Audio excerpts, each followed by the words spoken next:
এই বছরের পয়লা বৈশাখটা একটু অন্যরকমভাবেই কাটালাম, কিন্তু খুব আনন্দ করেই কাটালাম।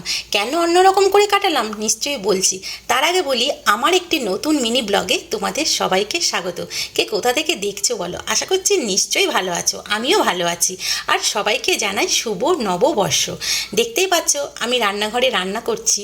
আর হ্যাঁ, এই সময় আমার সকালবেলা উঠে সংসারের সমস্ত বাসি কাজকর্ম সারাও হয়ে গেছিলো, আর স্নান সেরে আমি রান্নাঘরে রান্না করছি। এটা আমি প্রতি বছরই করি।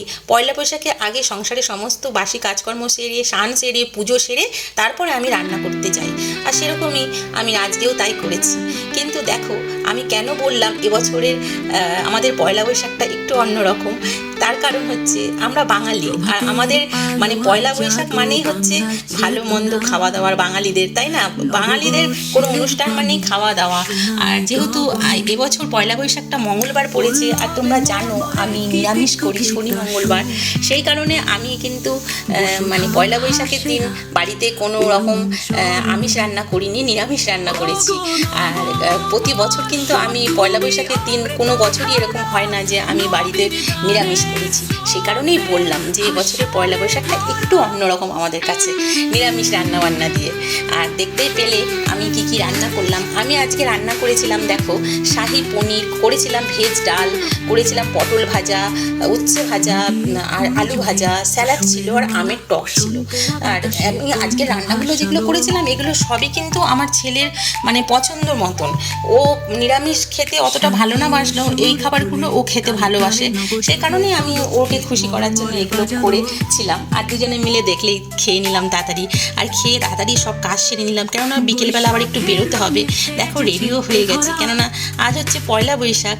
আর পয়লা বৈশাখের দিন এরকম একটা ভালো দিনে আমি কোনোদিনই আমরা বাড়িতে থাকি না, একটু বেরোই, ঘুরি, নিজেদের মতন করে আনন্দ করি। আর দেখো, যেহেতু পয়লা বৈশাখ বাইরে এত জ্যাম ছিল, রাস্তায় খুব ভিড় ছিল।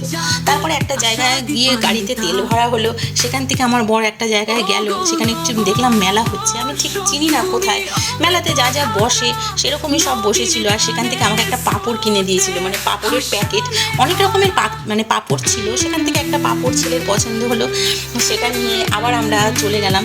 আর পয়লা বৈশাখে দেখো বাইরে বেরিয়েছি, কিছু তো খেতে ইচ্ছে করে, কিন্তু যেহেতু নিরামিষ কি খাবো পয়লা বৈশাখে, ওই জন্য একটা নিরামিষ মিষ্টির দোকান দেখে আমার বর গাড়ি দাঁড় করালো। আর ওর পরিচিতই দোকানটা, নিরামিষ সমস্তটাই। সেখান থেকে মিষ্টি কিনলাম, আমরা অনেক রকমের মিষ্টি, সন্দেশ এইসব খেয়েছিলাম। তার সাথে খেয়েছিলাম নিরামিষ একটা সিঙ্গারা, যেটা খুব দারুণ টেস্টি ছিল, খুব ভালো লেগেছিল। আর আমাদের মানে আমার বিশেষ করে আমি প্রথম গেছি ওই দোকানে, দাদা চেনে তোমাদের, কিন্তু সেখান থেকে আবার এত ভালো লেগেছে যে আমি একটু মিষ্টি বাড়ির জন্য ভাবলাম যে নিয়ে যাই, কেননা ছেলে আমার খুব মিষ্টি খেতে ভালোবাসে। আর দেখো আমি সেখান থেকে আবার মিষ্টি প্যাকেটও একটু নিয়ে এসেছি বাড়িতে ছেলের জন্য। তোমাদের জন্য একটু মিষ্টির দোকানটাও একটু শেয়ার করলাম। তারপর সেখান থেকে ঘুরে আমরা বাড়ির দিকে আবার রওনা দিলাম, কেননা বাড়িতে রাত হয়ে যাচ্ছে, পরের দিন ছেলের আবার স্কুল আছে। এবার ফেরার পথে ছেলে বললো আইসক্রিম খাবে, আবার ওকে একটা আইসক্রিম কিনে দিলাম। তারপর আমরা বাড়ি চলে এলাম। আর বাড়ি এসে দেখো ছেলে আমাকে না দিয়ে কিছু খায় না, আমাকে দিল। তারপর হাত মুখ ধুয়ে আমরা সবাই রাতের খাবার খেতে বসে পড়লাম, কেননা আর আমি তো একদমই অল্প খেয়েছি, কেননা আমার একদমই খেতে পারি না আমি বেশি, অল্প খেয়ে তারপর সবাই মিলে খেয়ে দিয়ে শুয়ে পড়লাম। তা আমরা সারাটা দিন এইভাবেই আনন্দ করে কাটালাম। তোমরা কে কীভাবে কাটিয়েছো, তোমরা কীভাবে কোথায় গেলে, কী কী রান্না হয়েছিল তোমাদের বাড়িতে, কমেন্ট করে জানিও। আজকের মতন আমার ভিডিওটা এই পর্যন্তই, টাটা।